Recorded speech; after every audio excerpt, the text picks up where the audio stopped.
요즘 작품 많이 쓰시는 것 같아. 막 요즘 분위기가 잡히나요? 아니, 좀 시를 좀 많이 써보고 싶어가지고, 음, 아니, 사실 조금, 시 같지는 않지만 조금 그냥 끄적끄적 해본, 한 몇 달 전부터 계속 시를 쓰고 있었어요. 그래서 제가 그 지난번 시간에도 얘기했고 전에도 얘기했는데, 이제 그 이제 시, 포엠 시라고 해서 이제 형식을 갖추어서 나온 시가 있고, 이제 그 시가 나오게 되는 거는 이제 그 마음 밑바닥에 뭐 시정신이지, 시정신, 시심, 이 시심이라고 하는 샘물이 있어가지고 그걸 이제 길어 올린 것이 시인데요. 그래서 우리가 그 완성된 시를 갖고 이야기하지만 창작가 입장에서도 그렇고 감상자 입장에서도 그렇고 시심이라고 하는 셈을 치는 게 중요하거든요. 그렇죠? 셈만 있으면 나오는 건 나올 테니까. 그래서 제가 뭐 시창작 내지는 스필 창작 지도하는 기본 개념 자체가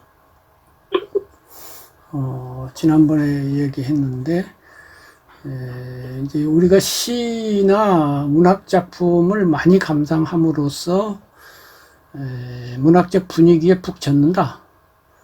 그 말이 이제 우리 마음속에 있는 시심은 옹달샘이 지금 시골에 살아보셨는지 옹달샘을 쳐봤는지는 모르겠는데, 물이 나오면 그 샘을 칩니다. 그 샘을 깔끔하게 하고 이렇게 다듬고 그러면은 이제 그 물이 더 잘 나와요. 그래서 그 시심이라고 하는 것이 마음 깊은 데 있고 거기서 이제 시가 나오고 문학이 나온단 말이죠. 그래서 겉으로 드러난 문학은 결과물이고 그 원인 지점인 시심, 시정신. 그래서 포엠과 포에트리를 그렇게 이제 말하는 분도 있어요. 그리고 번역에 있어서도 피천득 선생님이 이제 영시 번역을 해갖고 옛날 교과서에 많이 실렸는데, 그분의 전집에 보면 이제 번역시만 따로 모은 게 있는데, 그 서울대학교 암호암호 교수님이 쓴 그 해설을 보면 그런 얘기가 있더라고요. 번역시가 있단 말이에요. 영시죠, 주로 영시. 번역시가 포엠이 있는데 그 번역시를 창작한 시인의 시심이라고 있단 말이에요. 시심이 있고 그 시심이 번역시로 나왔어요. 근데 이제 이걸 번역할 때 번역가가 결과물인 시만 집착을 해가지고 번역을 하면 그것도 좋은 번역이 될 수 있겠죠. 그런데 이제 시라는 건 되게 운율과 관련이 되고, 그렇게 돼서 번역을 하면 영시로서의 그 운율 같은 건 다 사라져 버리죠. 그래갖고 외국 명시집 보면은 우리나라 명시집만큼 느낌이 잘 안 오는 이유가 이제 그 시의 그 시 맛이 거의 뭐 절반 이상이 사라져 버리니까 그런 것인데, 그런데 또 하나 번역 기법은 그 시라고 하는 결과물 말고 그 시를 탄생시킨 시심을, 물론 볼 수는 없지만 훌륭한 문학 감성으로 그 시심을 파악을 해가지고 그 시심을 가지고 오는 거예요. 결과물 말고 번역자가. 그래서 그 시심을 갖고 내가 창작을 해버려. 그러니까 번역이면서 창작이죠. 번역은 반역이란 말도 있고 번역은 창작이란 말도 있는데, 그것도 가능하지 않겠어요? 그렇게 가능한단 말이에요. 그래서 피 선생님의 번역은 좀 그런 거다, 이런 식으로 설명을 해놨고요. 우리가 잘 아는 그 동심초라고 하는 가곡이 있잖아요. 그 가곡이 중국의 여류 시인인 설도시 춘망사를 옮긴 거란 말이에요. 춘망사라는 시를 보면은 춘망사니까 봄에 바란다, 그 사는 이제 시라는 뜻이죠. 궁화 일장로 가기 유묘묘 불결 동심인 공결 동심초 이렇게 돼 있어요. 바람에 꽃이 지고 세월은 저무는데 아름다운 기약은 여전히 아득할 뿐이다. 사랑하는 사람과의 마음은 맺혀지지 않고 괜스이 풀림만 맺히는구나. 뭐 이런 거예요. 요거를 이제 김한서 선생이 우리말로 멋들어지게 바꾼 것이 이제 동심초라는 가곡, 김성태 작곡으로 나왔는데, 꽃잎은 하염없이 바람에 지고 만날 날은 아득타 기약이 없네. 무어라 맘과 맘은 맺지 못하고 한갓되이 풀림만 맺으려는고 한갓되이 풀림만 맺으려는고.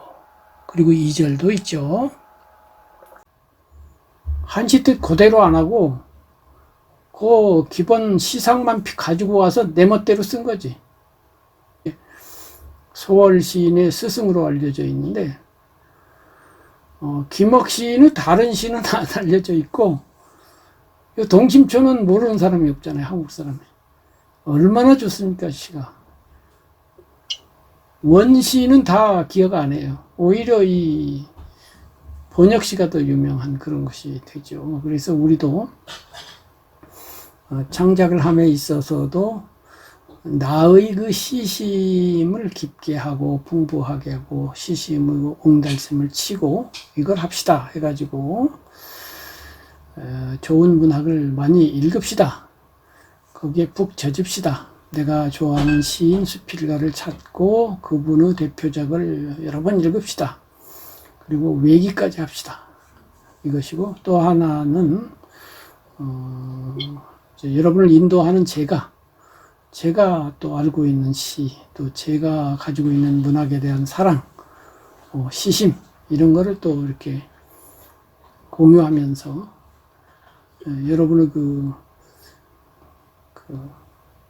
옹달샘을 좀 풍요롭게 하면 작품은 어느 땐가 나온다. 이게 이제 제 기본 개념이에요.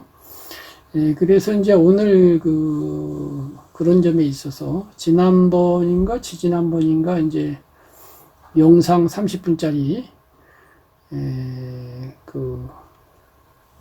문학이라고 하는 게 음악과 어떻게 관련되는지 하면서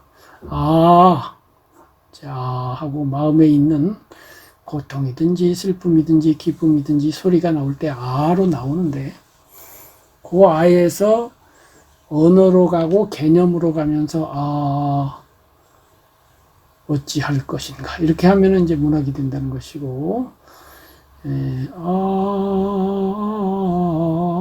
이렇게 이제 하면은 음악이 된다는 거죠. 그거를 이제 감상한 적이 있는데 오늘은 지금 시심을 옹달샘을 치는 의미에서 사랑의 시만 제가 모았어요. 한 30분 되는데 영상으로 만들었습니다. 사랑의 7빛깔 해가지고 사랑이 먼저 이제 기다림, 사랑을 기다리는 마음, 그리워하는 마음에서부터 사랑이 시작되어 가지고 환희가 있고 그 다음에 이제 이별이 있고 또 떠나간 사랑을 회역하고 이렇게 7단계로 제가 우리나라 시를 중심으로 하되 외국 시도 한두 개 섞어서 만들었으니까요. 그걸 한번 감상을 한 다음에 이야기를 나누도록 하면 좋겠습니다.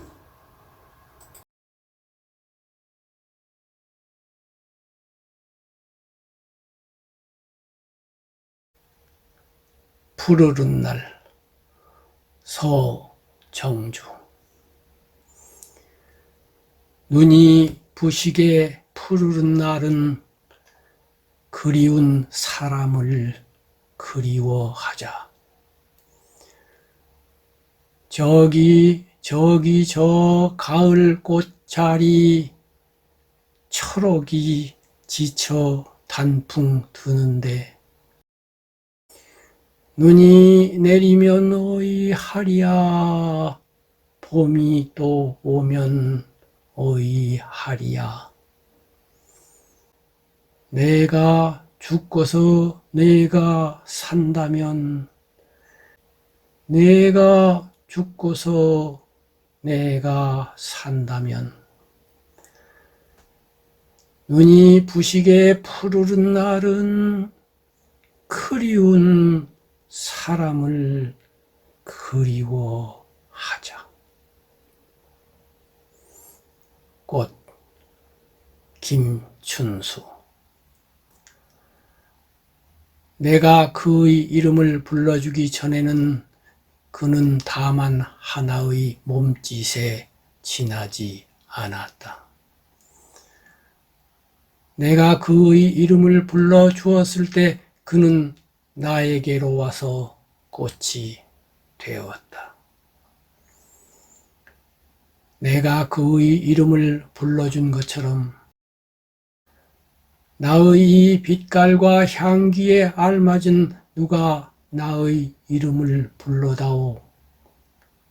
그에게로 가서 나도 그의 꽃이 되고 싶다.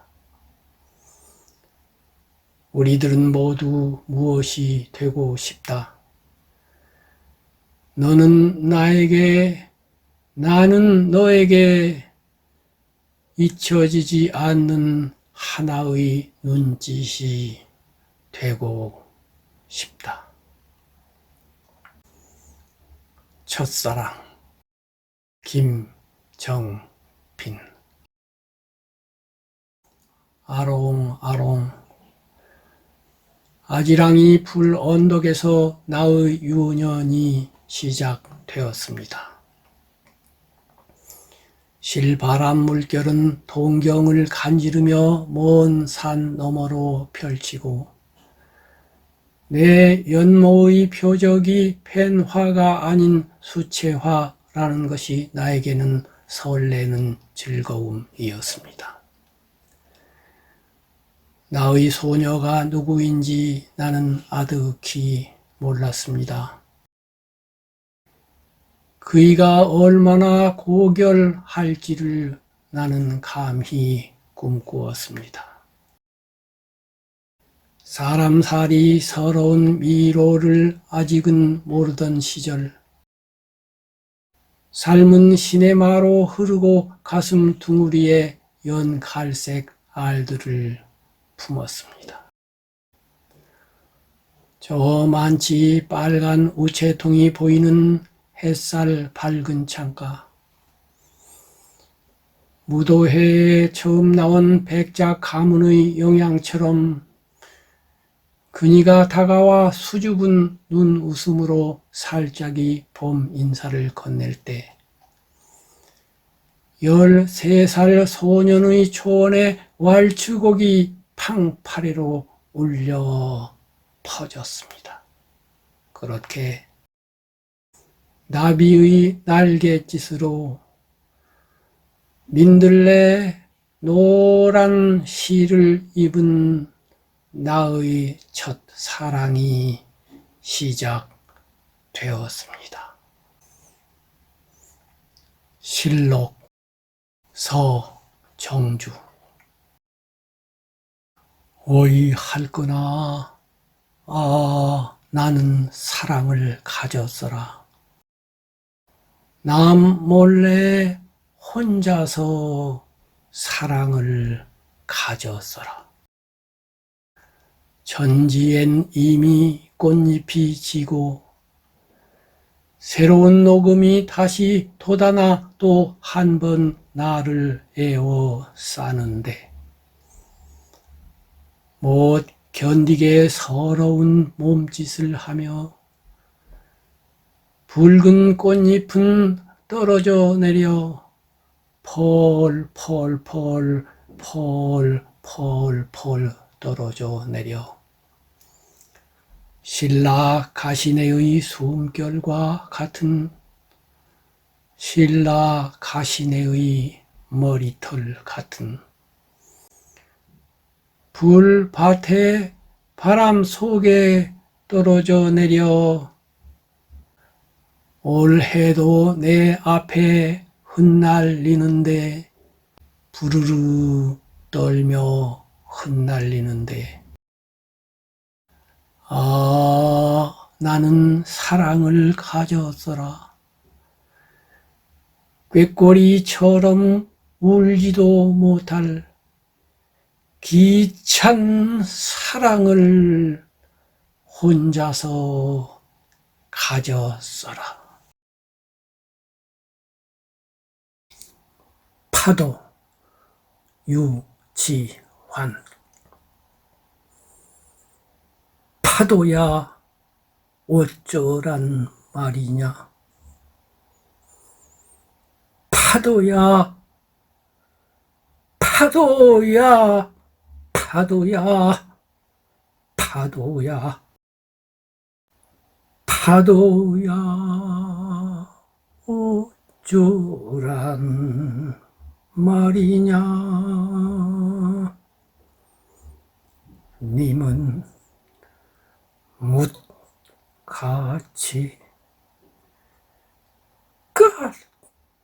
딱 앉는데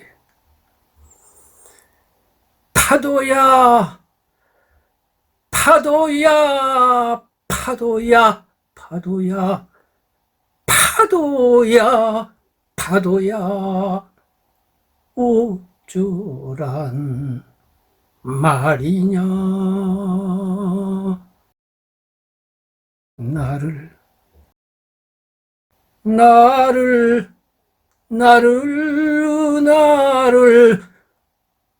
나를 어쩌란 말이냐.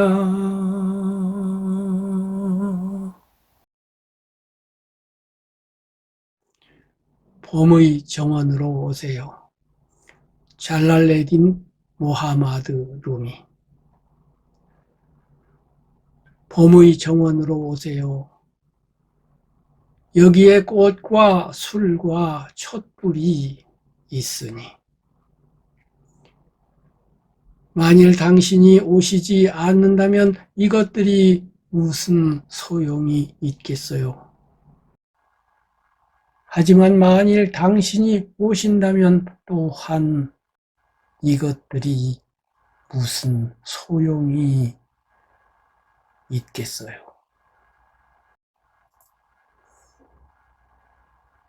한입의 여자 오교원. 나는 한 여자를 사랑했네. 물풀의 나무 한잎같이 쬐금한 여자. 그 한잎의 여자를 사랑했네.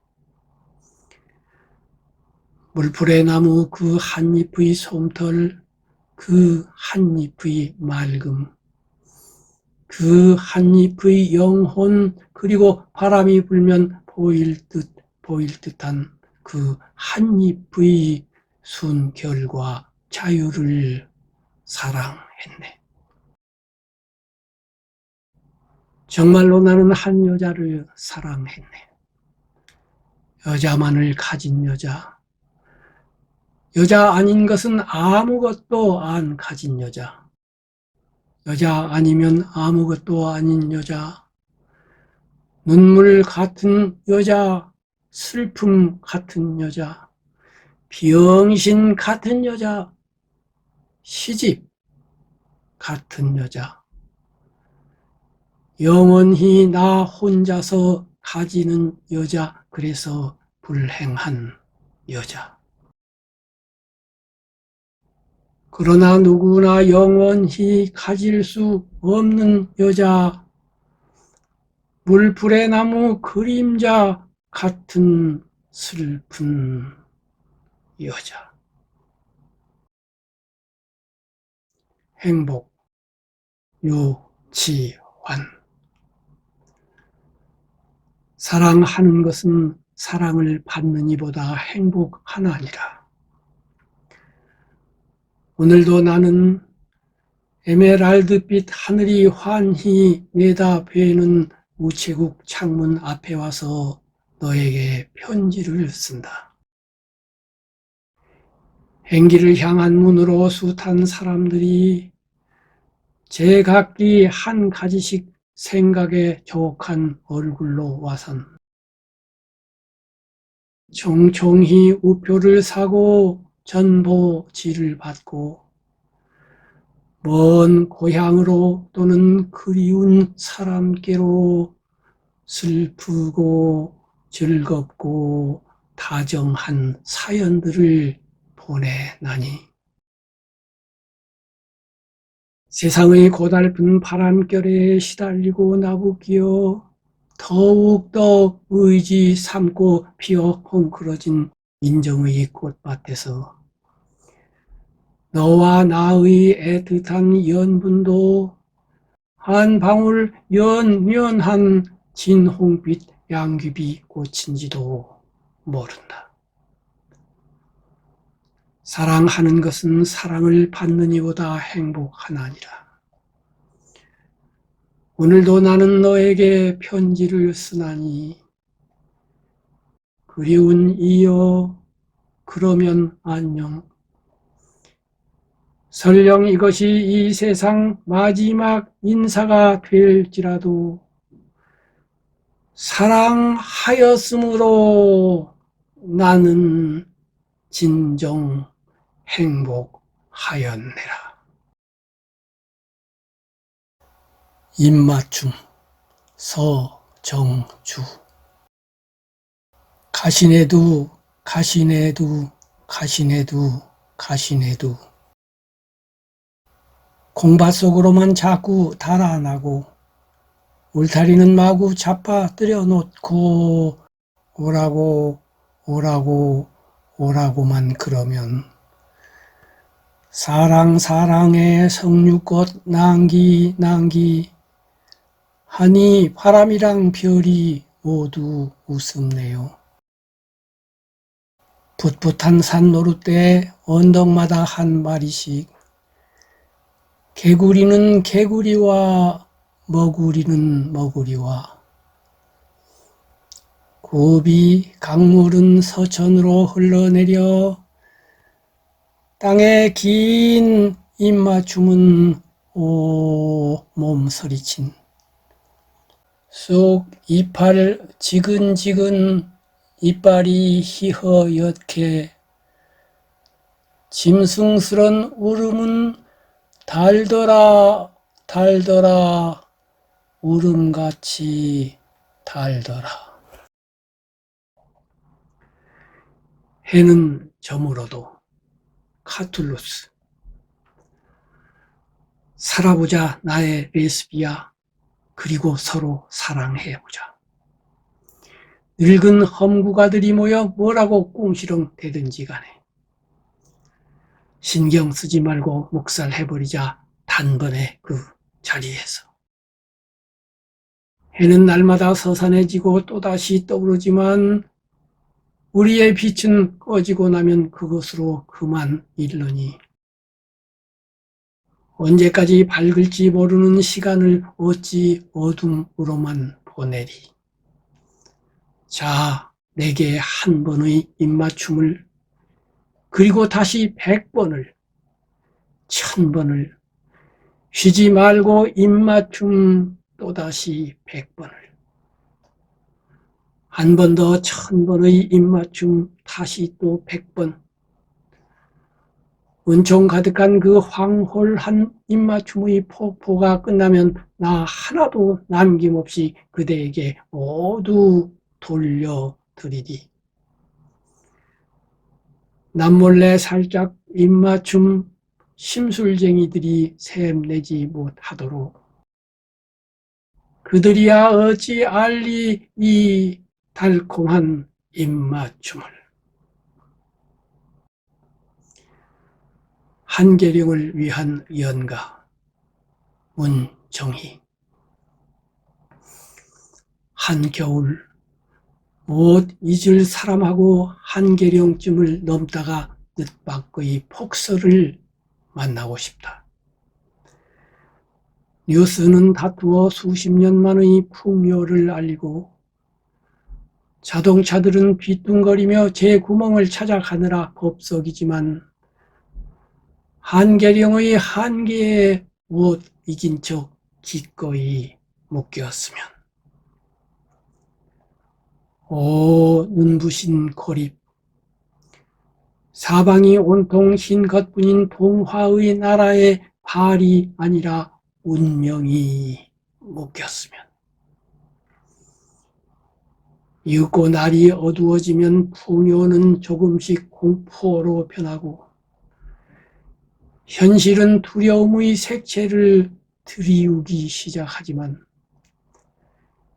헬리콥터가 나타났을 때에도 나는 결코 손을 흔들지는 않으리. 헬리콥터가 눈 속에 갇힌 야생조들과 짐승들을 위해 골고루 먹이를 뿌릴 때에도 시퍼렇게 살아있는 젊은 심장을 향해 까만 포탄을 뿌려대던 헬리콥터들이 고라니나 꿩들의 일용할 양식을 위해 자비롭게 골고루 먹이를 뿌릴 때에도 나는 결코 옷자락을 보이지 않으리. 아름다운 한계영에 기꺼이 묶여 난생 처음 짧은 축복에 몸 둘 바를 모르리. 님의 침묵 한용운 님은 같습니다. 아 사랑하는 나의 님은 같습니다. 푸른 산빛을 깨치고 단풍나무 숲을 향하여 난 작은 길을 걸어서 차마 떨치고 갔습니다. 황금의 꽃같이 굳고 빛나던 옛 맹세는 차디찬 티끌이 되어서 한숨의 미풍에 날아갔습니다. 날카로운 첫 키스의 추억은 나의 운명의 지침을 돌려놓고 뒷걸음쳐서 사라졌습니다. 나는 향기로운 님의 말소리에 귀먹고 꽃다운 님의 얼굴에 눈 멀었습니다. 사랑도 사람의 일이라 만날 때 미리 떠날 것을 염려하고 경계하지 아니한 것은 아니지만 이별은 뜻밖의 일이 되고 놀란 가슴은 새로운 슬픔에 터집니다. 그러나 이별을 쓸데없는 눈물의 원천으로 만들고 마는 것은 스스로 사랑을 깨치는 것인 줄 아는 까닭에 걷잡을 수 없는 슬픔의 힘을 옮겨서 새 희망의 정수박이에 들어 부었습니다. 우리는 만날 때 떠날 것을 염려하는 것과 같이 떠날 때에 다시 만날 것을 믿습니다. 님은 같지만은 나는 님을 보내지 아니하였습니다.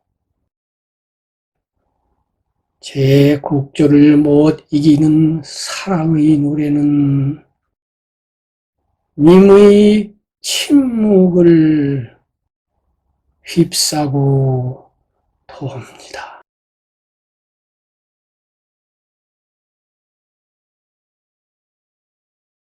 초혼 산산이 부서진 이름이여 허공 중에 헤어진 이름이여 불러도 주인 없는 이름이여 부르다가 내가 죽을 이름이여. 심중에 남아있는 말 한마디는 끝끝내 마저 하지 못하였구나. 사랑하던 그 사람이여, 사랑하던 그 사람이여. 붉은 해는 서산마루에 걸리었다. 사슴의 무리도 슬피 운다. 떨어져 나가 앉은 산 위에서 나는 그대의 이름을 부르노라. 서름에 겹도록 부르노라. 서름에 겹도록 부르노라. 부르는 그 소리는 비격하지만 하늘과 땅 사이가 너무 넓구나. 선체로 이 자리에 돌이 되어도 부르다가 내가 죽을 이름이여. 사랑하던 그 사람이여, 사랑하던 그 사람이여. 진달래꽃. 나 보기가 역겨워 가실 때에는 말 없이 고이 보내드리오리다. 영견의 약산 진달래꽃 아름 따다 가실 길에 뿌리오리다. 가시는 걸음걸음 놓인 그 꽃을 사뿐히 들여 밟고 가시옵소서. 나 보기가 역겨워 가실 때는 죽어도 아니 눈물 흘리오리다. 낙화 이형기. 가야 할 때가 언제인가를 분명히 알고 가는 이의 뒷모습은 얼마나 아름다운가. 봄 한철 격정을 인내한 나의 사랑은 지고 있다. 분분한 낙화, 결별이 이룩하는 축복에 쌓여 지금은 가야 할 때, 무성한 녹음과 그리고 머지않아 열매 맺는 가을을 향하여 나의 청춘은 꽃답게 죽는다. 헤어지자 섬세한 손길을 흔들며 하롱하롱 꽃잎이 지는 날, 나의 사랑, 나의 결별, 샘터에 물 고이듯 성숙하는 내 영혼의 슬픈 눈. 호수 라마르틴. 이렇게 늘 새로운 기슭으로 밀리며 영원한 밤 속에 실려가 돌아오지 못하고 우리 단 하루라도 넓은 세월의 바다에 닻을 내릴 수는 없는 것인가. 오 호수여, 세월은 한 해도 채 운행하지 못했는데 그녀가 다시 보아야만 할 정다운 이 물가에 보라, 그녀가 전에 앉았던 이 돌 위에 나는 홀로 앉아 있노라. 그때 너는 바위 밑에서 흐느끼었고, 그때 너는 바위에 부딪혀 갈라지면서 그때 너는 물 거품을 내 던지고 있었지. 사랑스런 그녀의 발에. 그대 그날 저녁의 일을 기억하느뇨? 우리 단둘이 침묵 속에 배를 저을 때 들리는 것은 물결을 가르는 지상엔 오직 그 한 소리뿐. 문득 이 세상 소리 같지 않은 목소리가 먼 둔덕 기슭으로부터 흘러왔나니 물결은 갑자기 고요해지고 그 소리는 나에게 이런 말을 들려주었지. 오 시간이여 운행을 멈추라. 너 행복한 시절이여 흐름을 멈추라. 우리 일생 드문 아름다운 한 알의 덧 없는 기쁨이나마 잠시 맛보게 하라. 불행한 운명을 기다리며 수많은 사람들이 시간이여 너를 기다리고 있나니 가라, 어서 빨리 가라.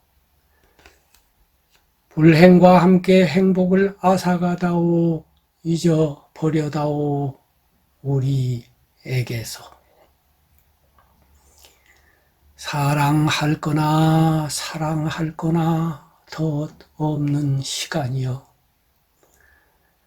이 짧은 순간을 어서 한껏 즐길지니 인간에겐 항구가 없고 시간에겐 기술기 없네. 시간은 흐르고 우리는 사라져야 하는 운명. 시샘 많은 시간이여. 사랑스러운 이 순간, 도취를 안겨주는 이 행복의 순간도 저 불행한 날들처럼 우리로부터 빠져나가 멀리 날아가야만 하는 것이런가. 영원, 허무, 과거, 그리고 어두운 시면이여. 너희가 삼킨 날들을 어느 곳에 두려는가. 말하라. 우리에게서 앗아간 지상의 도취를 언제 다시 우리에게 되돌려줄 것인지를. 오 호수여, 말 없는 바위여, 동굴이여, 검은 숲이여. 때에 따라 변하지 않는 다시금 젊어지는 그대들이여. 이 밤을 간직하라, 간직하라, 아름다운 자연이여. 이 추억만이라도 부디 오래 간직해 주시라. 흐느끼는 바람, 한숨 짓는 갈대, 호수의 청명하고 가벼운 향기, 듣고 보고 숨 쉬는 모든 것들이 나에게 속삭이나니 그들은 서로 사랑하였느니라 라고.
자, 좀 깁니다마는, 사랑의 노래를, 사랑의 시를,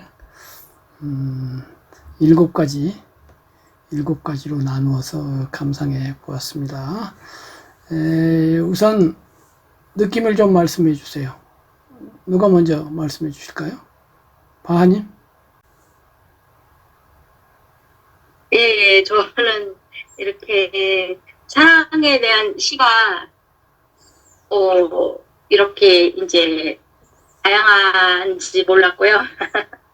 또 그 많은 시들을 이렇게 외국 시인이 쓴 시까지 이렇게 찾아내셔서 또 이렇게 어느 주제별로 이렇게 묶어서 이 영상을 만드신 우리 김정빈 교수님께 너무 어떤 감사의 말씀을 드립니다. 이 영상을 제가 보면서 이렇게 보니까 그 화면에 이렇게 자막 넣으시고 또 낭송까지 이렇게 하시고 굉장히 시간이 많이 들었을 것 같은데 너무 이제 그 자체가 저는 이제 감동이었고요. 준비를 많이 하셨을 것 같아요. 시간 많이 걸리죠. 이거 어쨌든 여러 가지 이제 설렘에서부터 시작해서 사랑이 시작되었다가 몰입하고 쾌락, 행복에다가 그다음에 이제 여기는 안 했는데 사랑의 시 재미있는 시들 많아요. 그 프랑스 어떤 시인이 쓴 시 보면은 사랑하다가 좀 이제 서먹해지는 분위기를 쓴 시가 있는데 자크 프레베르라고 하는 시인이에요. 그 시인이 아침 식사라는 시를 썼는데 참 재밌어요. 그는 부었다 커피를 찻잔에.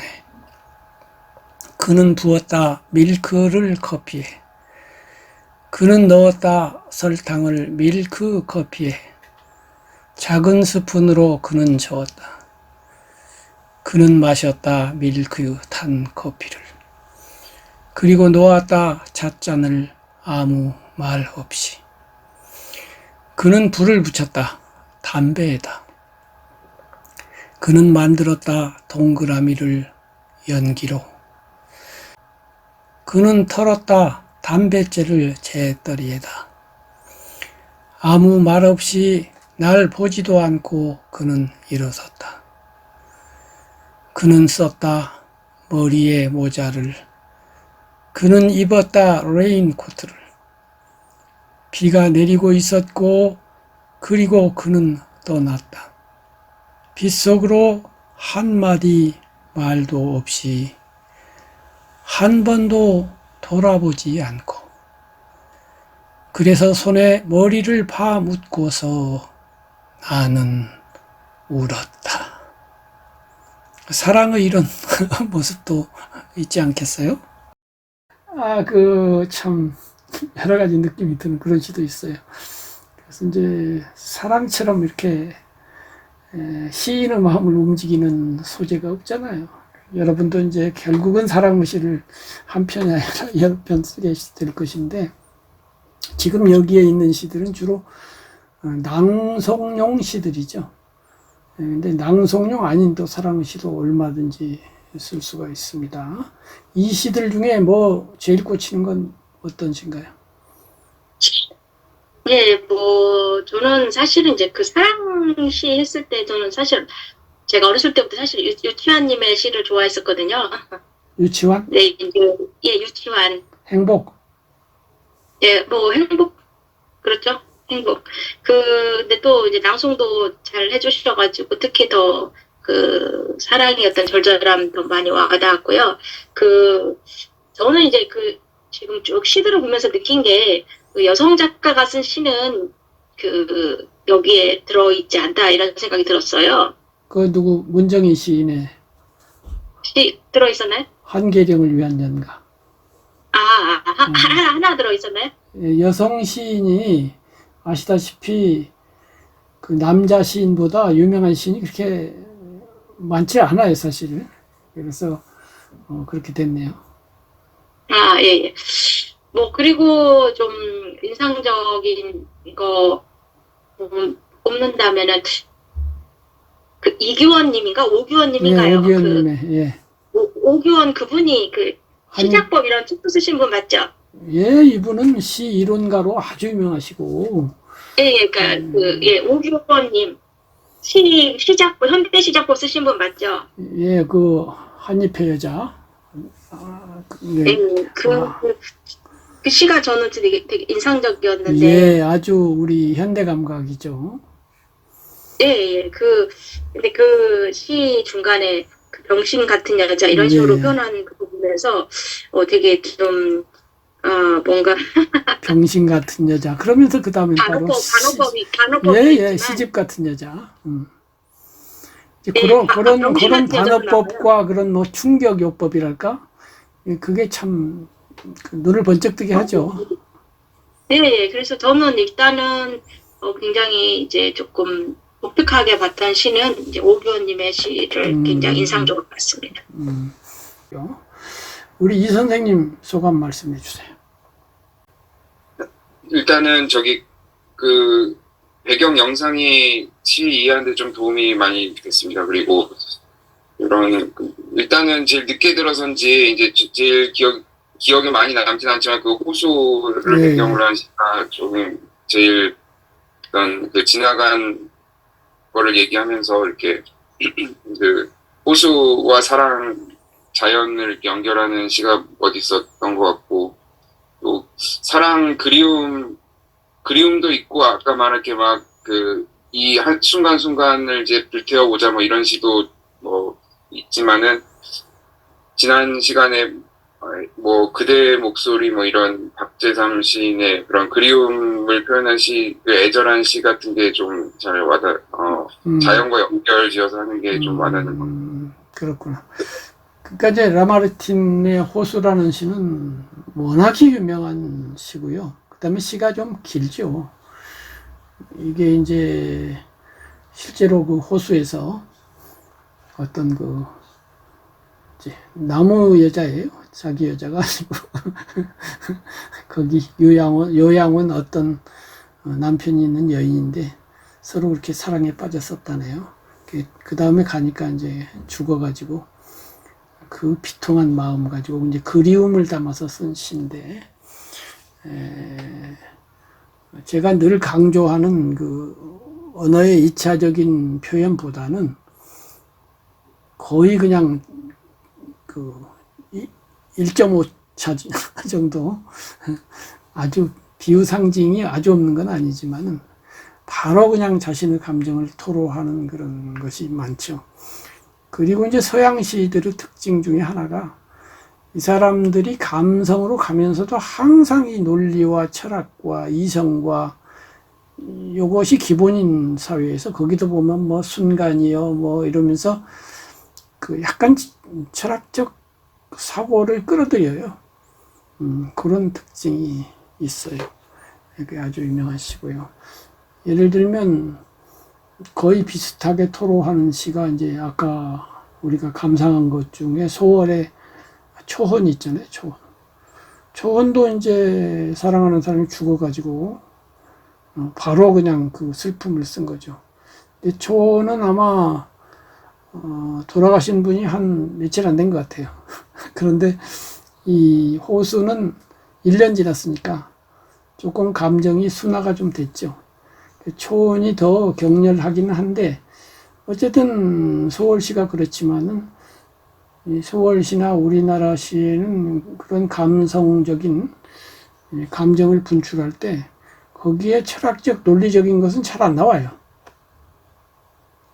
그냥 사랑하는 그 사람이요 이렇게만 하지 거기에 뭐 영원 순간 뭐 그런 얘기 안 하거든요. 그런 이제 차이점은 있습니다. 어쨌든 그건 그렇고 이제 화면 공유로 들어가서요. 이제 바하님이 이제 시를 하나 올리셨어요. 그리고 이제 그 시에 대해서 좀 비교를 해 주십시오 하고 제가 몇 가지 시를 공유를 했는데요. 바하님, 요 무심의 지혜, 요거 한번 낭송해 주세요. 예. 무심의 지혜. 바하. 아, 누가 말했던가.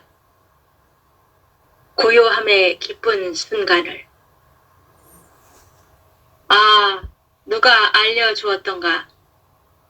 무심의 고요한 평화로움을. 나를 벗어던지고 대상과 하나가 될 때의 조화로운 하모니 속의 아름다움을. 누가 나에게 깨우쳐 주었던가. 아, 무심의 지혜가 솟아나는 내 안의 샘터에서 오늘도 나는 무심을 맛보노라. 자, 이 시를 어떻게 해서 쓰게 됐는지 말씀해 주세요. 요즘에 제가 이렇게 명상도 하고 하면서 저의 이제 화두가 무심이에요. 그 무심의 상태에 있을 때 굉장히 평화롭고, 이제 그 무심이라고 하는 거에는, 그 어떤 판단도 없고, 생각도 없고, 뭐 어떤 그 의식도 없다고 할 수도 있겠죠. 그래서 그 무심의 상태에 있을 때는 굉장히 평화로워지면서 또 기쁨이 찾아오고, 또 그 무심의 상태에 있을 때 어떻게 보면은 자신뿐만 아니라 또 다른 대상도 그 진면목, 진짜 참모습을 볼 수 있을 것이라 이러한 어떤 느낌이 왔어요. 깨달음까지는 아니고요. 그래서 그 무심의 그런 순간에 좀 있었던 적이 있었는데, 뭐 길지는 않지만, 그러한 무심의 시간 속에 있었을 때 굉장히 제가 이제 평화로웠던 것을 알고, 그 무심의 지혜라고 하는 시를 한번 써보자 해서 쓰게 되었습니다. 그 무심이라고 하는 말은요, 없을무의 마음심인데, 이제 이 말을 많이 쓰죠. 많이 쓰는데, 이제 마음이 없으면 이제 죽은 사람은 아니잖아요. 살아있는데 마음이 없는 거예요. 그래서 이 무심이란 말은 쓰는 사람마다 여러 가지 뜻으로 쓰는 것 같아요. 똑같은 뜻이 아닌 것 같아요. 사람마다 달라요. 그래서 예를 들면은 무심하다. 그러면은 무관심이다. 이런 뜻으로도 쓰는 거고, 또는 무심할 때 이 심이 여러 가지 흔들리고 방황하는 이런, 불교식으로 하면 중생의 마음, 그런 중생의 마음이 없다. 이렇게도 쓸 수가 있고요. 뭐 여러 가지 무심이 있는데, 바하님이 말씀하시는 무심을 좀 더 구체적으로 설명해 주실 수 있을까요? 이 무심이라고 할 때 저는 이제 그런 의미로 사용을 한 거죠. 어떤 잡다한 어떤 생각들, 관념, 뭐 이런 것들, 분별심, 뭐 이런 것들이 사라진 이제 그런 상태로 저는 생각을 하고 쓴 거예요. 그때는 그 어떤 상태인가요? 그러니까 분별심이 사라지면 그 마음 상태를 좀 설명해 줄 수 있나요? 예를 들면 그냥 지금 여기에 현존하는 거죠. 지금 여기에 그냥 그 머무르고 있을 뿐이지, 그때는 어떠한 생각의 작용이나 이런 것들이 일어나지 않는, 그냥 지금 오롯이 지금 이 순간, 지금 여기에 머무르는 그러한 상태에서의 느끼는 그 평화로움. 그렇구나. 네, 예. 그래서 지금 누가 말했던가, 누가 알려줬던가, 이게 이제 지난번에 제가 그 영상으로 보여줬을 때 그 괴테의 시가 그랬었잖아요. 그 다음에 조금 전에 우리가 감상한 서정주 시인의 실록, 나는 사랑을 가졌어라. 이렇게 하고 시작됐죠. 그래서 이제 바하님이 요즘 이제 시가 계속 나오는 것 같아요. 나오는 게 이제, 아까도 말씀드린 것처럼 시가 나올 수 있는 문학적 그 정보, 분위기, 환경 이런 게 이제 저하고 같이 하면서 계속 시를 생각하게 되고 시를 말하게 되고 시를 듣게 되고 뭐 이렇게 되잖아요. 그 마음이라는 게 결국 입력된 대로 출력되는 거기 때문에요. 계속 넣으면 나오거든요. 그래서 이제 그렇게 계속 보다 더 시와 문학에 대해서 전에 비해서는 정보를 많이 이렇게 흡수하시고 접촉하시고 하면서 아까 말한 시심의 그 셈이 자꾸 이렇게 자극이 되면서 이렇게 시가 나오는 것 같아요. 아주 좋은 거죠. 이럴 때는 그 완성도가 좀 떨어져도 상관없으니까 뭐 제가 뭐라고 지적하고 뭐 비판하고 그런 건 그만두고 그런 거 보다 하고서 막 쓰는 거예요. 막 쓰는 거 좋아요. 써놓고 이제 그러고 나서 다시 한번 검토를 할지라도 나오는 대로 한번 써보는 것이 창작으로서는 좋다. 그런 면에 있어서 이렇게 계속 시가 나온다는 것은 축하할 만한 일이다. 이런 걸 말씀드리고 싶고요. 그래서 이제 아까 뭐 라마르틴의 호수도 그렇고 특히 사랑의 시들은 뭐 바로 이렇게 그 감탄어가 나오고 그래서 아자를 안 쓴다고 해도 그 안에 아가 들어있죠. 이제 바하님도 뭔가 이렇게 마음 안에서 이렇게 아를 바랄 수밖에 없는 그런 순간을 이제 포착해서 시를 쓰신 거예요. 고요함의 기쁜 이 순간을. 그러면 이제 누가 알려주었던가? 이 평화로움을. 근데 이게 말했던가? 누가 말을 했단 말이에요. 누가 말을 해야 되나? 이런 생각은 들거든요.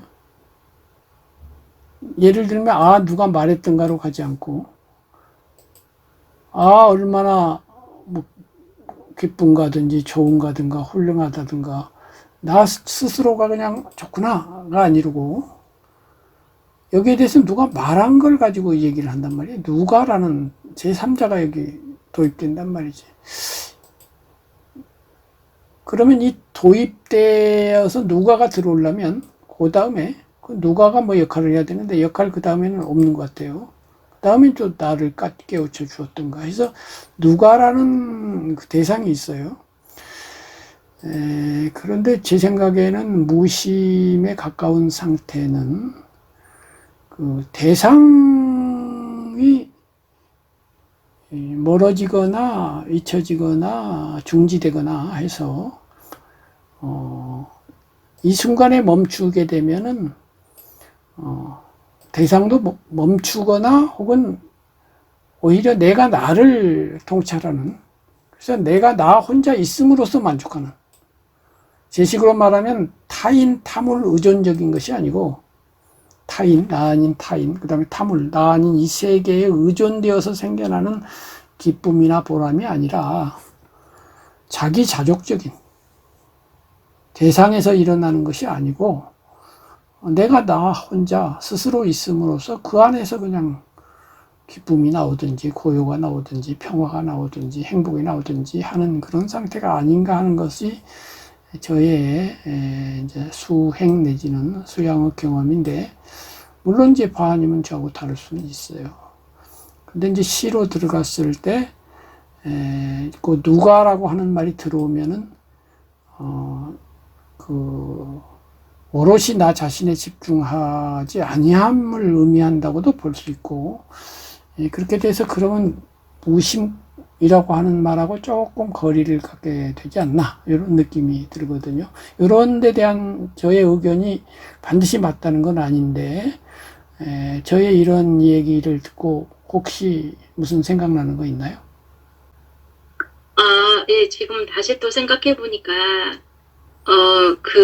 제가 이제 그 무심을 추구하는데, 무심의 경지를 추구하는데, 아직 제가 이제 이게 무심의 경지가 제 것이 되지 못한 것 같아요. 그래서 누군가가 말해준 어떤 뭐 철학자나 어떤 영성가가 말해준 책에서 말해준 이제 그러한 그 무심을 조금 이렇게 맛보고서 이제 기뻐서 이제 쓴 건데 그러다 보니까 누가 말했던가 이제 이런 식으로 나온 거예요. 책에서 보았거나 누군가가 말해줬기 때문에 나온 거고 제가 조금 더 이 무심의 경지에 더 깊이 도달을 한다면 이제 시가 바뀌겠죠.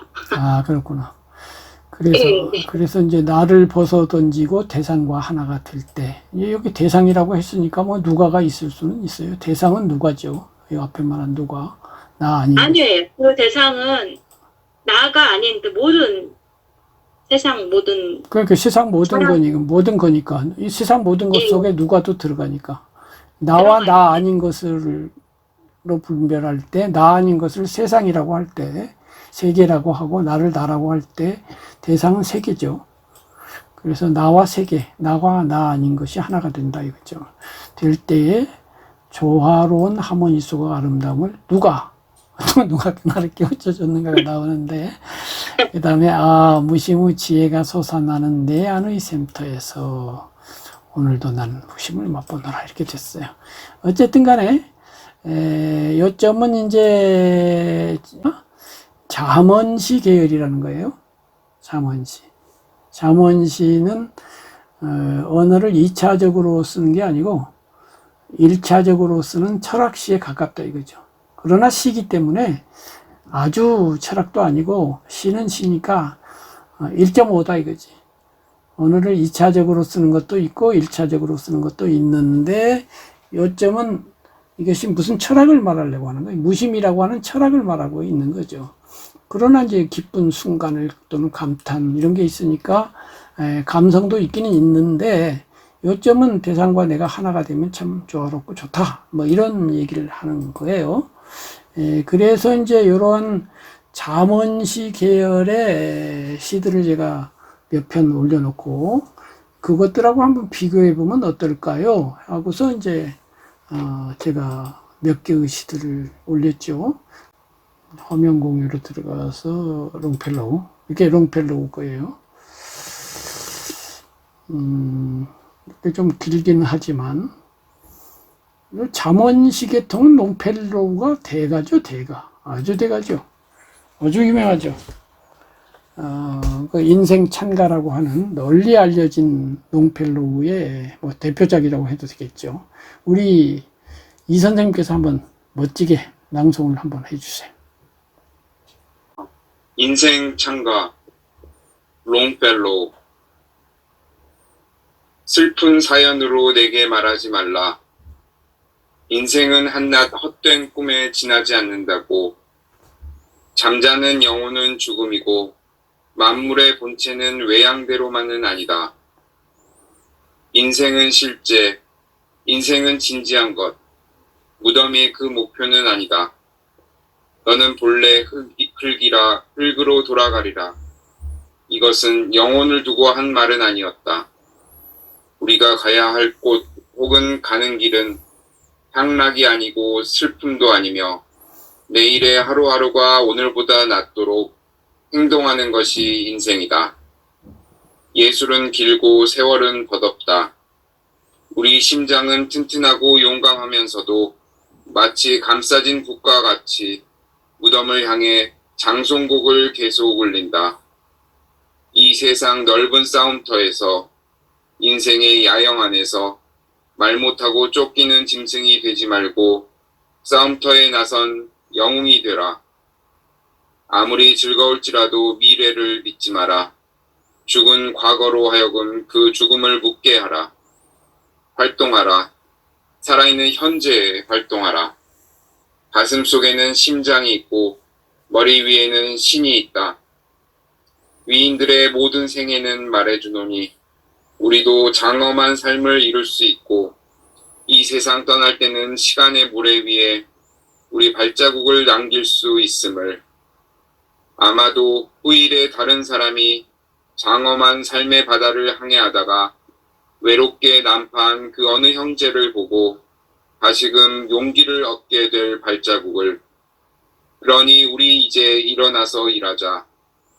어떠한 운명도 이겨낼 정신을 가지고 끊임없이 성취하고 추구하면서 노력하고 기다리기를 함께 배우자. 그래서 이 시는 보시다시피 철학을 쓴 거예요. 자기 의견, 자기 생각을 쓴 거예요. 쓴 건데 이제 시 형식으로 쓴 거죠.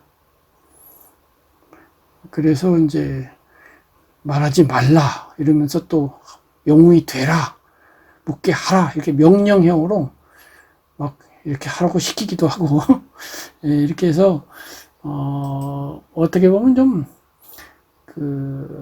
약간 거칠다고도 말할 수 있죠. 그리고 어떻게 보면 거부감이 들 수도 있죠. 나보고 왜 하라고 자꾸 그러고 명령하고 그래 이렇게 될 수도 있으나, 그러나 여기에는 나름대로 롱펠로우만의 철학, 아주 독창적인 건 아니지만 그래도 들어볼 만한 철학이 있죠. 특히 예술은 길고 세월은 더덥다, 이거 유명한 말이잖아요. 인생은 짧고 예술은 길다. 이런 명구가 이게 탁 튀어나온다는 것 자체가 이게 대단한 거죠. 이런 명구가 있어야 돼요. 잠언시에서는 이런 멋진 명구가 이 전체를 살려요. 그 다음에 그렇고요. 그래서 이제 요거는 이제 외국시인데 요거를 지우고 가만히 있어봐요. 이걸 어디서 지우나? 여기서 지우나? 한국시, 이제 한국시를 하나 보자고요. 유명한 너에게 묻는다. 이거 다 아시죠? 이거는 제가 한번 읽어볼게요. 너에게 묻는다. 안도현. 너에게 묻는다. 연탄재 함부로 발로 차지 마라. 너는 누구에게 한 번이라도 뜨거운 사람이었느냐? 반쯤 깨진 연탄. 언젠가는 나도 활활 타오르고 싶은 것이다. 나를 그 닿은 데까지 한 번 밀어붙여보고 싶은 것이다. 타고 왔던 트럭에 실려 다시 돌아가면 연탄, 처음으로 붙여진 나의 이름도 으깨어져 나의 존재도 까마득히 뭉개질 터이니 죽어도 여기서 찬란한 끝장을 한번 보고 싶은 것이다. 나를 기다리고 있는 뜨거운 밑불 위에 지금은 인정머리 없는 차가운 갈라진 내 몸을 얹고 아래쪽으로부터 불이 건너와 옮겨 붙기를, 시간의 바통을 내가 넘겨받는 순간이 오기를, 그리하여 서서히 온 몸이 벌겋게 달아오르기를 나도 느껴보고 싶은 것이다. 나도 만져보고 싶은 것이다.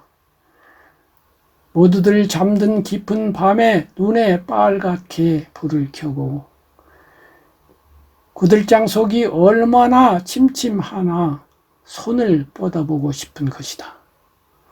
나로 하여 푸근한 잠자는 처녀의 등허리를 밤새도록 슬금슬금 만져도 보고 싶은 것이다.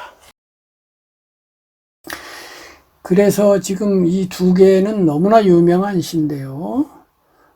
이 안도현 선생의 시도 일종의 잠언시죠. 그런데 이 앞에 너에게 묻는다. 연탄재 함부로 차지 마라. 너는 누구에게 한 번이라도 뜨거운 사람이었느냐. 이 구절이 굉장히 유명하죠. 이 구절 아니었으면 이 뒤에 거는 거의 맥 빠졌을 거예요. 근데 첫 구절에서부터 아주 기가 막힌 말을 쏟아내는 바람에 제 생각에는 이 앞에 이것만으로 충분한 시가 되고요. 오히려 이렇게 하고 아무 말도 안 했더라도 그게 오히려 더 강력하지 않았을까. 뒤에 맥 빠지게 이렇게 자꾸 붙이는 것보다 낫지 않았을까. 그런 생각도 들고, 또 난 뒤에 것이 또 그렇다고 해서 나쁜 것은 아니고요.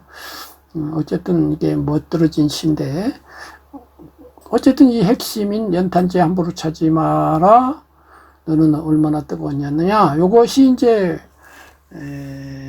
질문하는 언어이긴 하지만 잠언이잖아요, 잠언.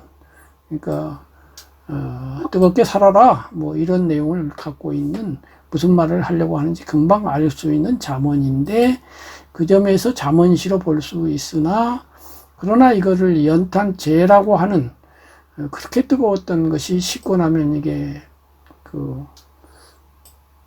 발로 차이는 그러한 버려지는 것인데, 그러나 그 뜨거울 때를 생각하면 정말로 자기가 가진 모든 열량을 다 쏟아부어서 그야말로 산화해버리는 그런 것에 비유가 되어 있으니까, 그 비유 때문에 이제 문학이 되는 것이죠.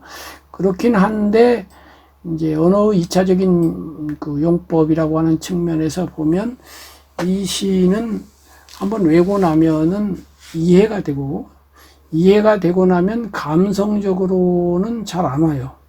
그냥 논리철학적인 잠언적인 의미로서, 격언으로서 오지, 소월의 뭐 시라든가 한용운 시라든가 또는 뭐 윤동주 시라든가 이런 시들이 가지고 있는 정서적 자극면에 있어서는 자극이 거의 적은, 그것이 이제 잠언시의 특징이죠. 그래서 지금 이제 바하님의 잠언시하고 안도현 선생의 시하고 그다음에 이제 롱펠로우 시를 봤는데, 이렇게 보고 나서 좀 비교 좀 해봅시다 하고 제가 얘기를 했는데, 우선 이 선생님 어떤 느낌이 드나요?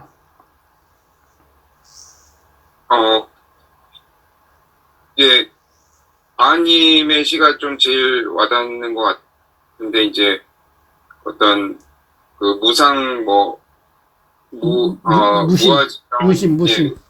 예, 좀 그런 부처님, 불교의 어떤 공 같은 뭐 그런 느낌이고, 그런 깨달음의 경지 쪽을 쓰고 있는 거고, 말씀하신 대로 그 세 편 다 어떤 그런 그 심상이나 비유 이런 쪽이, 감각이나 이런 쪽보다는, 물론 감각은 다 저기 바하님 시에서도 나오긴 하지만, 여기서도 그 연탄재에서도 나오고, 그 대조가 돼서 이렇게 나오긴 하는데, 이제 그런 쪽보다는 말씀하신 대로 잠언시 계통으로 그 어떤 게 망치로 맞는 듯이 그런 망치로 한 대 머리를 맞고서 이렇게 딱 그 정신이 드는 그런 느낌을 주는 것 같습니다. 네, 그렇군요. 그러면은 우리 바하님은 어떠세요? 예, 저는 이제 그 안도현님의 이제 이 시를 이제 잠언시라고 생각을 해본 적은 없었는데, 이렇게 또 설명을 듣고 보니까, 이 시도 잠언시로 볼 수 있구나, 이제 이런 생각이 들었고, 저는 롱펠로우의 시를 제가 사실 어린 시절부터 굉장히 좋아했던 시예요. 예. 그 시를 이렇게 다시 소개해 주셔가지고 저는 너무 반가웠고, 제가 이제 어린 시절에 조금 좋아했던 시는 이제 유치환 님의 시를 좋아했었고요. 예. 그 다음에 이제 그 롱펠로의 인생 창가 뭐 이런 시 제가 굉장히 좋아했던 시예요. 그래서 사실 외우지는 못했지만 그래도 너무 자주 읽었고, 그래서 그 잠언시로서 정말 그 롱펠로 시인의 그 시는 정말 뭐라고 하죠? 어떤 잠언시의 최고봉이다 뭐 이런 느낌이 들었어요. 그리고 조금 제가 많이 이렇게 모방을 해봐야 되겠다, 그런 생각이 들었고요. 이제 좀 안도현님의 시는 처음에 이제 저는 이 시 접했을 때 그냥 너무 짧아서 이제 너무 이렇게 와닿았었고, 근데 잠언시가 맞는 것 같아요. 왜냐면 저는 이제 이 시가 굉장히 강렬했었어요. 너에게 묻는다라고 하는 이 시가. 그래서 사실 저는 뭐 연탄을 가까이 이렇게 접해본 적은 거의 없지만, 가끔가다 이렇게 연탄 이렇게 그 고깃집 가면 연탄 숯불로 해가지고 이렇게 고기 구워주고 나중에 제가 남고 막 이러잖아요. 이 시가 얼마나 강렬했는지 길을 가다가도 연탄재 이런 거 보면 이 시가 떠올랐어요. 안 떠올릴 수가 없어요. 예, 예. 그래서 이 시를 처음에 접했을 때 이제 짧아서 놀랬고, 아, 이렇게 제가 함부로 생각했던, 함부로, 이렇게, 연탄 재니까, 연탄 불을 하면, 이제, 뭐가 이렇게, 뭐 요리도 뭐가 해주고, 뭐 이렇게 하니까 하지만, 다 타고 남은 그 연탄재는 다 누구나 발로 차고, 무슨, 이렇게 길에, 미끄러움 방지용으로 막 쓰고 막 이러잖아요. 아, 그런데 그 연탄재 함부로 이제 차지 말라고 이렇게 시인이 얘기를 해준 게 너무나 강렬해서, 연탄재를 보면서 이렇게 조금 제가 조심했던 기억이 있고요. 그 정도로 이게 시가 주는 영향이 큰 것 같아요. 그런데 아까 설명을 듣고 나니까 전 더 이해가 됐어요. 그러니까 그 연탄이 이렇게 굉장히 활활 태워서 뭔가를 만들어내잖아요. 난방을 할 수도 있고, 뭐, 음식을 만들어낼 수도 있고, 이제 그러한 뜨거운 열정을 불살랐던 것이기 때문에 함부로 차지 말아야 되고, 너는 그렇게 한 번이라도 연탄처럼 해본 적이 있느냐, 이러한 물음이 조금 이렇게 뜨끔했습니다. 그 설명을 듣고 보니까 이 시가 특히 더 이렇게 와닿았습니다. 예, 감사합니다. 그 롱펠로우 시도 이런 내용이요. 뜨겁게 살으라 그 말이잖아요. 롱펠로우도 이제 말하는 방식이 다른 건데, 그 비유의 그 충격성, 탁월성은 이 안도현 시인께 롱펠로우보다 나은 것 같아. 한 번 들으면 도저히 잊어먹을 수 없는 비유거든요. 그래서 바하님도 이런 잠언시에 관심이 많으시다면 이런 구절을 창작할 수 있으면 참 좋겠어요. 딱 한 구절에 귀에 딱 꽂히는 이런 구절. 그러면 이제 안도현 시인에게 당신이 안도현입니까? 나는 바하입니다. 이렇게 이제 할 수 있는 거지. 그런데 제가 지금 이제 얘기 나왔으니까 이렇게 말씀드리면 사실은 제가 좀 더 잘 쓸 수 있는 시는 잠언시 같아요. 아, 그렇죠. 예, 그쪽으로 나가도 좋아요. 네, 제가 사실 이렇게 시를 쓰게 된 것도 거의 이제 명상이라든지 이런 영성 쪽 공부를 하면서, 예, 그러면서 좀 더 시를 쓰게 되었거든요. 그리고, 조금 시로서 제가 뭐 이렇게 많이 깨달은 것도 사실 없지만 저희 경험 이런 것들을 좀 독자들하고 소통하고 싶은 이런 생각이 있어요. 네. 예, 그리고 그나마 또 1차 언어도 시가 되는 게 또 잠언시라고 하니까. 아, 그럼요. 예, 또 접근하기도 쉽고, 그래서, 예, 한번 도전을 해보겠습니다. 예, 그래, 이제 그러면 철학 공부를 많이 하셔야 되고요. 그러면 제가 하나 예를 들어볼게요. 이 지금 연탄재처럼 짧은 거 하나 예로 들어볼게요. 천길 낭떠러지에서 잡고 있던 두 손을 놓아라. 추락하거나 날개를 갖게 될 것이다. 끝이에요. 잠언시라고 볼 수 있겠죠? 네. 천길 낭떠러지에서 잡고 있던 두 손을 놓아라. 추락하거나 날개를 갖게 될 것이다. 무슨 뜻인지 아시죠? 네. 과감하게 결단하고 뭐 이것저것 따지고 그만두고 위험 속에 뛰어들고 용기 있게 결정하라 이 말이지. 그러면 망하기도 하겠지만 적어도 날아가려고 하는 높은 뜻을 가진 사람은 그 정도는 해야 되지 않느냐 이 말이지. 이 시는 누가 썼을까요? 시인지 잠언인지. 김정빈이라는 사람이 창작한 겁니다. 다른 잠언 하나 볼까요? 세상에서 가장 슬픈 것. 세상에서 가장 슬픈 것은 내가 사랑하는 A와 내가 사랑하는 B가 서로 사랑하지 않는 것. 이 잠언은 어떤가요? 이것도 김정빈 창작입니다.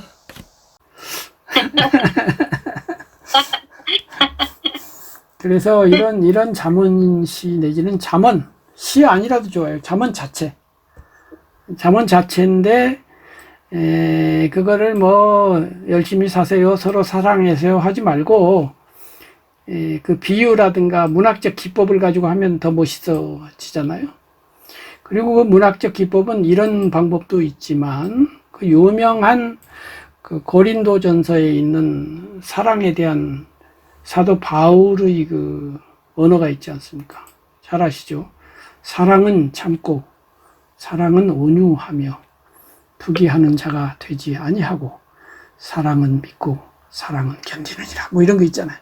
이제 그것은 사랑이라는 단어를 중복해서 쓰면서, 여러 가지 사랑에 좋은 참는다, 뭐 견딘다, 이런 걸 반복함으로써 이 문학적 기법이죠.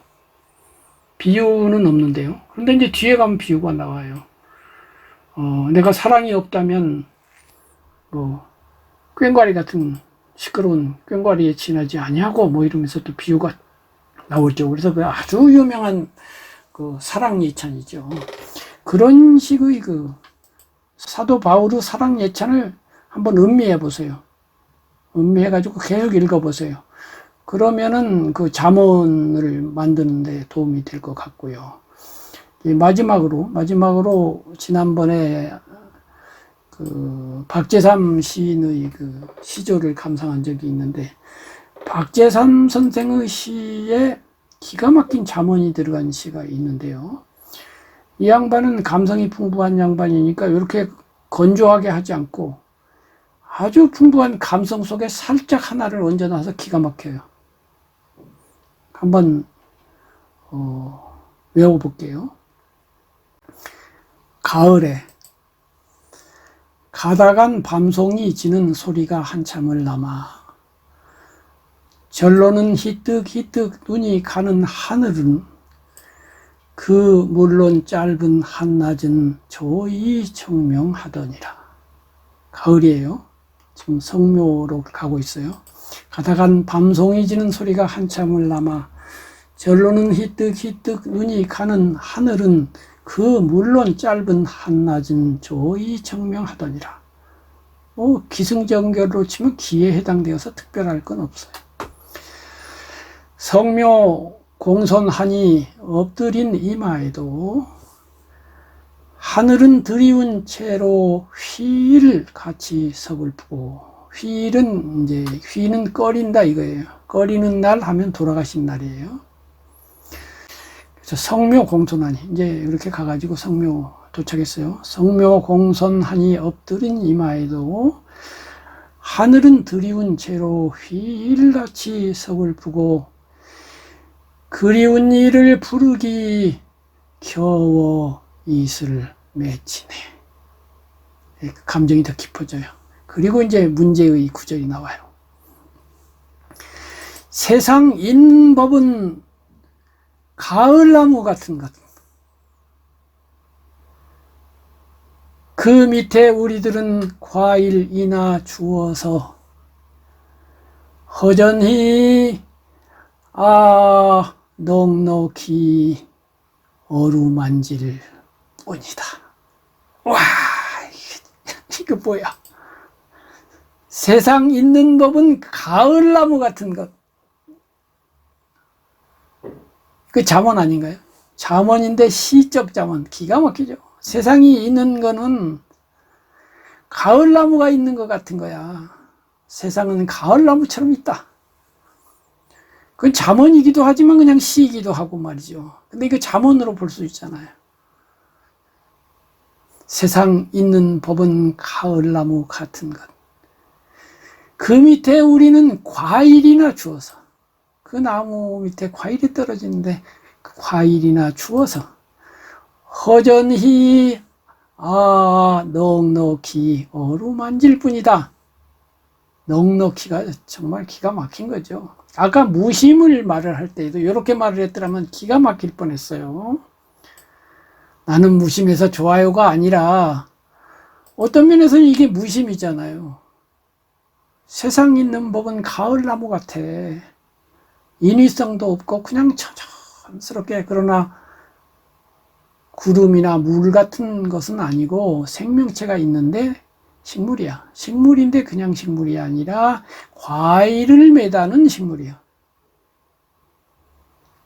그런데 그 과일이 아무런 내 거다 욕심내지 않고 과일을 떨어뜨리니 내가 그 과일을 주워가지고 그걸 먹지도 않고, 야, 세상은 이렇게 아무런 무욕하게, 무심인지는 몰라도 적어도 무욕하게 이렇게 존재하는 것이며 나무가 그렇게 존재하는 것인데 내가 거기서 욕심내리 허전히, 나도 욕심 있는 존재로서 허전히, 그런데 또 거꾸로 넉넉히, 허전히는 중생의 마음인데 넉넉히는 도인의 마음이에요. 중생인데 그런데 또 시인이니까 넉넉한 마음으로 어루만질 뿐이다. 과일을 먹는 것도 아니에요. 야, 삶이 이런 것이고 세계가 이런 것이구나. 세상 있는 법은 가을나무 같은 것. 그 밑에 우리는 과일이나 주어서 허전히 넉넉히 어루만질 뿐이다. 이 구절은 어떤 면에서는 바하님이 노래하려고 하는 무심 혹은 무욕하고 통하는 내용 아닐까요? 어떤가요? 제 생각은 그런데요. 바하님? 맞아요. 그래서 이런 그 대시인의 아주 그냥 구단의 경지는 우리가 어렵겠습니다만은 그런 걸 감상하면서 잠언시를 쓰더라도 이렇게 멋들어지게 이렇게 어느 2차적 용법에까지도 갈 수 있다. 그러면 정말 기가 막히다. 이제 이걸 말씀드리는 거예요. 자, 오늘은 여기까지 할 건데요. 마지막으로 소감 말씀하시고 오늘 마쳤으면 합니다. 바하님 먼저 말씀해 주세요. 예. 제가 요즘에 이렇게 시심이 생겨가지고 무심의 지혜라는 시를 써서 이제 올려드렸더니 이제 이게 잠언시에 속한다고 하시면서 이제 또 다른 잠언시들을 이렇게 소개해 주시고 또 이제 잠언시 쓰는 방법 가르쳐 주셔서 이제 굉장히 도움 많이 되는 시간이었고요. 그 박재삼 시인의 시는 제가 또 몰랐어요. 처음 다른 시들은 조금 접해본 시들이었는데 박재삼 시인의 시가 또 이렇게 훌륭한 걸 오늘 알게 되었고, 그 전에 한번 다른 데서 강의하실 때 예수님이 시인이셨다 이런 말씀 하셨어요. 그래서 이렇게 예수님의 어떤 말씀 중에 보니까 시적인 내용들이 이거는 시와 같다라고 하는 그런 느낌의 내용들이 좀 꽤 있더라고요. 그 얘기를 듣고 보니까. 그래서 아까 말씀하신 것처럼 사도 바울의 뭐 어떤 설교 내용이나 예수님의 어떤 그 가르침들을 또 참고하고 이제 박재삼 이제 시인의 시도 이렇게 참고해서 좀 잠언시를 써보고 싶어졌습니다. 예, 감사합니다. 잠언시 특히 요즘 그 영성 공부를 하고 계시니까 특히 불교와 가까운 그런 부분도 있는 것 같으니까요. 그 의식 속에. 그 2년 전인가 작년인가 재작년에 그 돌아가신 그 오현 스님이라고 계시죠? 오현 스님이라고 안 하고 무슨 스님이? 무산 스님이라고 하는구나. 무산 스님. 지금 그 한용운 선생을 기리는 한용운 문학상이라든가 한용운 선생이 머물었던 그 사찰을 이렇게 중흥하셔가지고 큰 일을 하셨죠. 이 무산 스님이 시조 시인이에요. 옛날에는 오현 스님이라고 그랬습니다. 그분이 이제 쓰신 시조시들이 선시죠, 선시. 불교의 선에 관련된 시들이 있잖아요. 그래서 짤막하면서 아주 그냥 비수처럼 와서 찌르는 그런 시들을 많이 남기셨는데, 그 시들이 한편으로는 잠언시라고도 볼 수 있는데요. 잠언시, 그런 그 무산 스님의 잠언시, 선시, 그 선시를 읽어보시면은 도움이 많이 되지 않을까 그런 생각이 드네요. 이 선생님. 네, 감사합니다.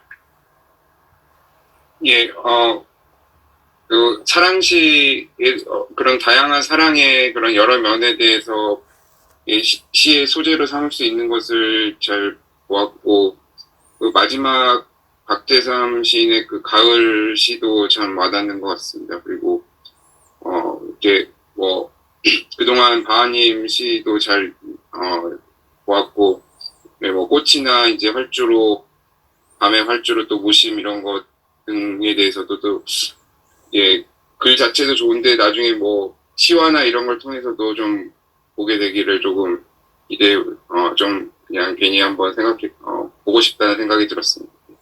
이 선생님은 근데 작품 내실 건가요? 저는 지금 당장에는 이게 뭐 소재를 올릴 거는 예, 지금은 그러면, 뭐, 감상하셔도 좋으니까요. 하여튼 알겠습니다. 알겠고요. 시간이 많이 지났으니까 다음 주에 다시 뵙는 걸로 하겠습니다. 감사합니다. 감사합니다. 수고하셨습니다. 예.